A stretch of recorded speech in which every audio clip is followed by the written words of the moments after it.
ברוך אתה אדוני אלוהינו מלך העולם שהכל נהיה בדברו.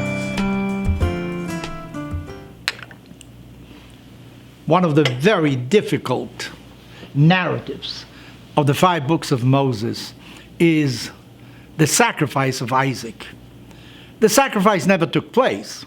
However, Abraham showed that he was ready to sacrifice his son that he cared for most from the wife that he adored, Sarah, as an offering to God. He had already bound him on an altar, and he had his knife ready to make the offering when suddenly he heard an angel of God saying, "Don't do it." This was only a test to see what. I always wondered, how did Abraham come out of this test? Our rabbis think that he demonstrated total devotion to God, total obedience, blind obedience. He was willing to offer even the most precious thing. Sometimes I wonder, is that really what happened? Maybe that was a failure of our father Abraham, the fact that he was willing to sacrifice his son Isaac. Remember, when his wife Sarah told him, "I don't want the son of this maiden Hagar to grow up together with my son. He's spoiling my son." Abraham said he didn't want to do it. God told him, whatever Sarah tells you, you have to do it. At first, he didn't want to do it. He had some kind of remorse. He wasn't well with himself about doing something like that. When an angel told him, God told him, "I'm sending somebody to destroy the cities of Sodom and Amorah, Sodom and Gomorrah."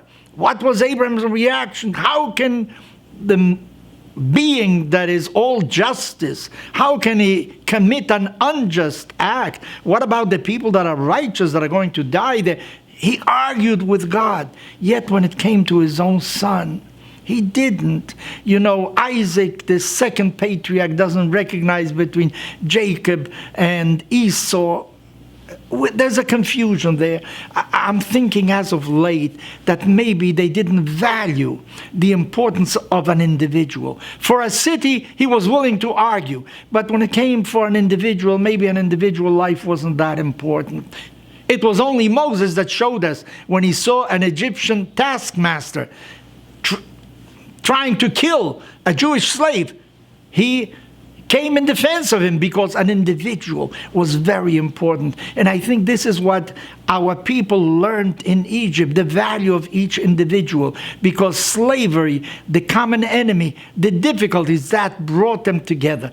And I think that there was a transition between the importance of the group and then again the importance of the individual. Little by little we learned. And I'm not too sure that Abraham passed the test very well because of that. Yet, when it came to Jacob, in Jacob's case, you already see that he recognizes each and every one of his sons. He knows exactly what they did, what their strong points were, what their weaknesses were. You see that humanity awakens to the importance of the individual. Actually, God wanted to teach that humanity to begin with. He created one man in the beginning to show that all of humanity can be represented by one individual. Yet it took some time before the human species began to understand the value of the individual. And I think this is one of the basic concepts of democracy, of modern policy that we have to have. It is not only the collective that is important.